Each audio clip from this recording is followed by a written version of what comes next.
Salut Morgane, content Bonjour. que tu sois avec nous aujourd'hui pour cette entrevue. Dans un premier temps, j'aimerais te demander, Morgane, d'où tu viens et qui tu es. D'où je viens, qui je suis. Donc je m'appelle Morgane, comme tu l'as dit. J'ai 39 ans, bientôt. Je suis à la base de l'ouest de la France, mais pour des raisons familiales, je me retrouve à Orléans depuis bientôt 15 ans. Tu viens de quel endroit?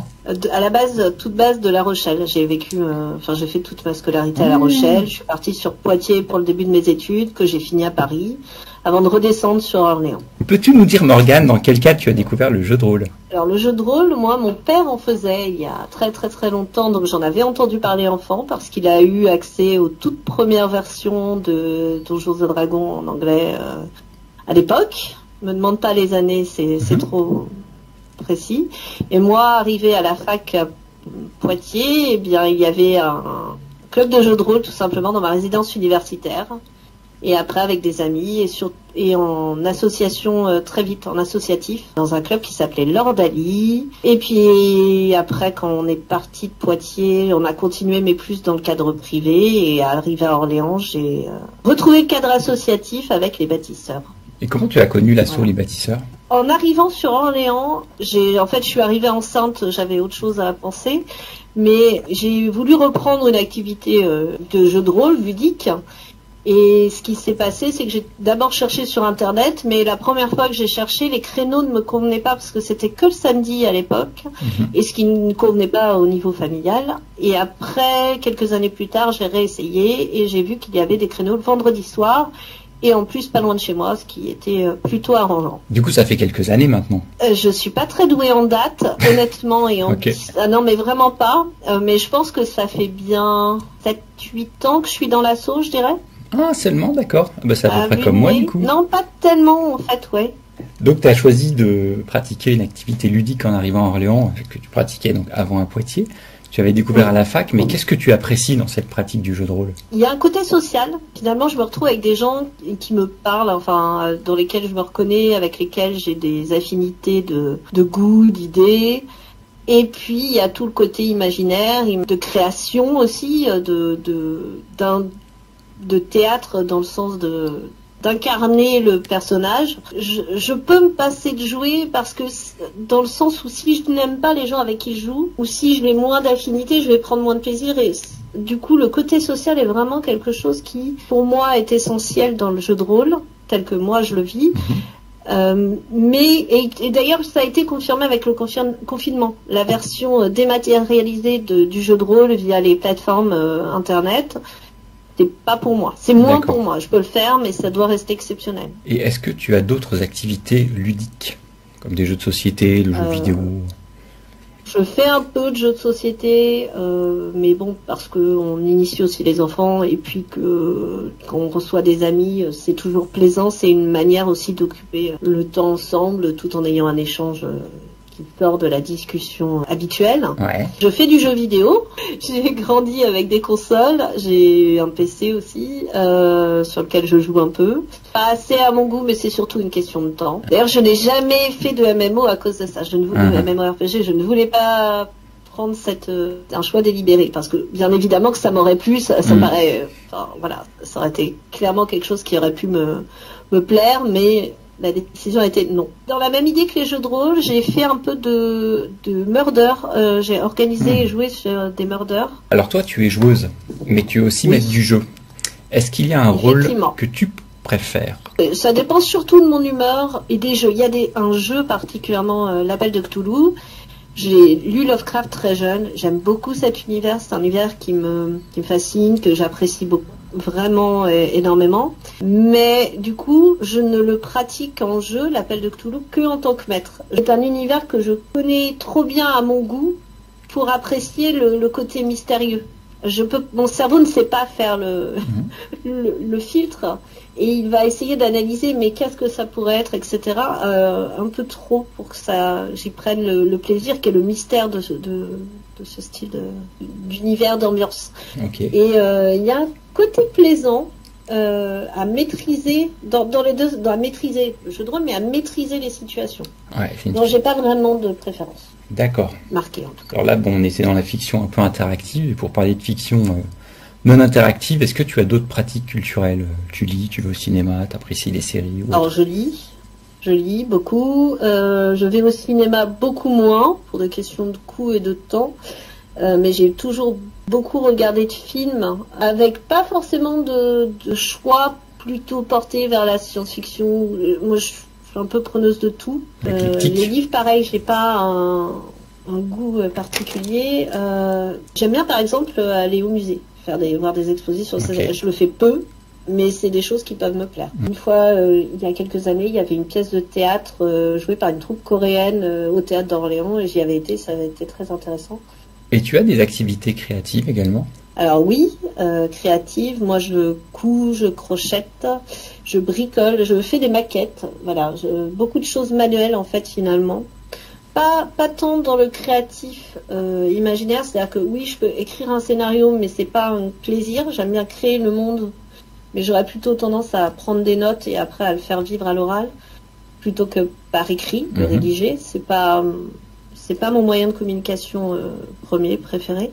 Mais au niveau créatif, j'aime bien m'essayer à tout en fait. Il n'y a pas un truc en particulier, mais j'ai fait de la mosaïque, j'ai fait donc du crochet, j'ai fait de la couture, de la broderie. Quand j'étais plus jeune, ma grand-mère m'avait appris à utiliser un rouet par exemple, enfin, tout ce qui est vraiment manuel.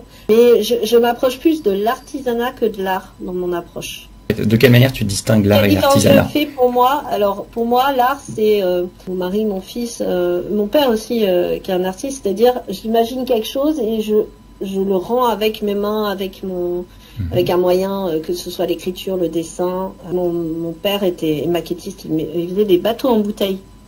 Ok. Voilà. Par contre, moi, j'ai besoin d'avoir une méthode ou un plan. Je visualise dans ma tête, je ne sais pas le rendre sans un modèle.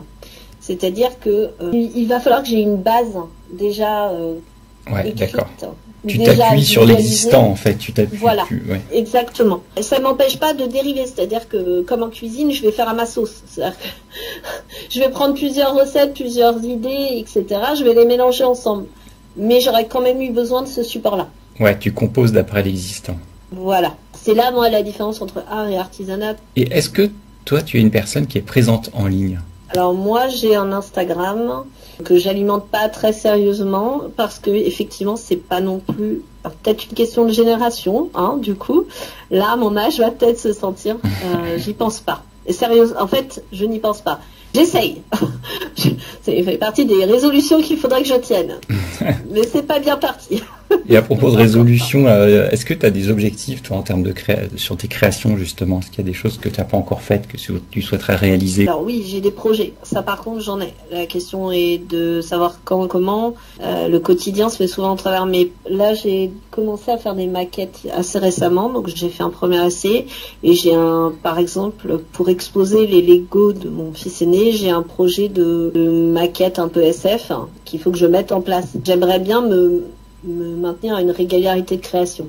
Même si c'est juste un peu avancé dans du patronage ou écrire les idées ou préparer les projets, c'est-à-dire pas forcément les mettre en œuvre tout de suite, mais essayer de faire ça un peu toutes les semaines. Enfin, d'avoir fait quelque chose toutes les semaines. Ouais, d'accord. Que ça soit un peu plus présent dans ta vie quotidienne, que ça reste pas complètement anecdotique, c'est ça? C'est vrai que ça s'intègre un peu au quotidien. Après, j'ai des moments où, et dans ma manière d'écouter la musique, de regarder les films, de lire, je vais faire pendant plusieurs mois vraiment de manière très régulière et après je vais avoir un creux pendant un mois, 2 mois où je vais pas lire, lire le minimum.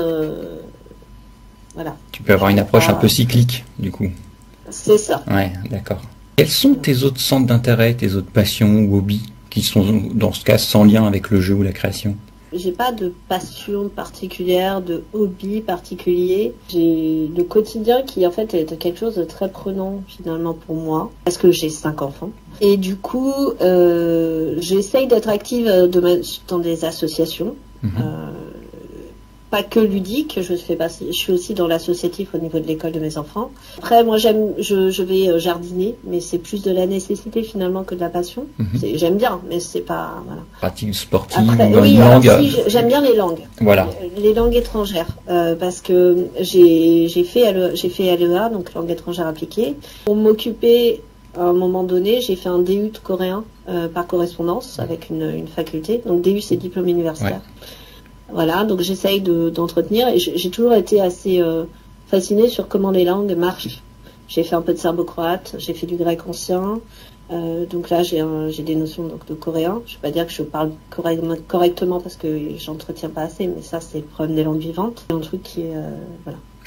C'est quelque chose qui t'intéresse quand même, particulièrement. Ouais, quoi. Ouais. Alors toi, Morgane, sur les interviews, tu es la première femme qu'on interroge parce que le jeu de rôle, c'est quand même une pratique qui reste très genrée, majoritairement masculine. Est-ce qu'il y a une incidence en partie de jeu de rôle sur le fait que tu sois une femme, selon toi ? Tu m'aurais posé la question il y a 20 ans quand j'ai commencé le jeu de rôle. Je pense que ma réponse aurait été différente de celle de maintenant en tant que femme de bientôt 40 ans, etc. Parce que aussi, le public avec lequel je joue a aussi évolué de différentes manières. Tout d'abord, il y a l'évolution de la société, c'est-à-dire et du jeu de rôle et donc de l'accessibilité aux filles du jeu de rôle. Du jeu de rôle aux filles, pardon. Il y a 20 ans, quand j'ai commencé le jeu de rôle, on n'a jamais été beaucoup de filles. Et je pense que l'accessibilité, le fait de se faire du jeu de rôle souvent va avec une appétence, avec un goût pour tout ce qui est les mondes imaginaires. Et les mondes imaginaires attiraient plus les garçons. Les filles étaient moins dans cette approche-là. Et puis les filles sont plus tournées, et ça c'est en général quand même vers tout ce qui est social, et lire, l'ASF, tout ça c'est quand même des activités de solitaire. Je pense que les rôlistes que je connais ont quand même ce goût-là, d'une certaine manière, pour ces activités qui sont des activités qu'on fait lire, ça se fait pas à plusieurs. Jouer à la console, oui un peu, mais c'est quand même des activités, alors j'aime pas dire non sociables parce que... Individuel, on va dire. Individualiste, voilà, individuel, exactement. Ouais. Donc il y a tout d'abord ça, et puis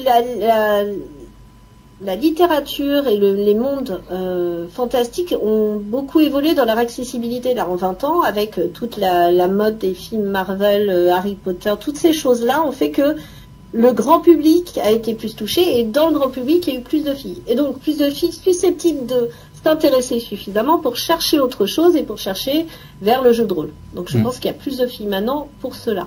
Donc c'est plus normal. C'est un effet de démocratisation en fait. Voilà, démocratisation, pas que chez les filles, chez les garçons aussi. Je pense qu'on a un public qui a évolué, des joueurs qui ont évolué. Et il y a aussi le fait qu'à l'époque, quand j'étais jeune, on n'a pas la même relation garçon-fille quand on a 20 ans que quand on en a 40. Parce que on est plus facilement célibataire finalement à 19-20 ans, avec peut-être une recherche de séduction derrière. La plupart des joueurs de l'assaut avec lesquels je joue, qui sont dans mes âges, sont soit en couple, on n'est pas dans la même visualisation finalement de la personne. Il n'y a pas ce côté relation homme-femme, finalement on est tous des joueurs. Comment toi tu vois l'avenir du jeu de rôle ? Je m'aperçois en discutant avec d'autres rôlistes que je ne m'intéresse pas beaucoup, ou en tout cas que je ne me renseigne pas beaucoup sur tout ce qui est nouveauté. Donc je ne vois pas vraiment les évolutions. J'entends parler de tellement de jeux qui sortent maintenant, alors qu'à mon époque il y en avait beaucoup moins quand même. Il y avait beaucoup moins de choix dans les univers, dans les titres. Avec Internet aussi, parce qu'il y a pas mal de jeux en crowdfunding, etc., des choses qui n'auraient jamais été publiées.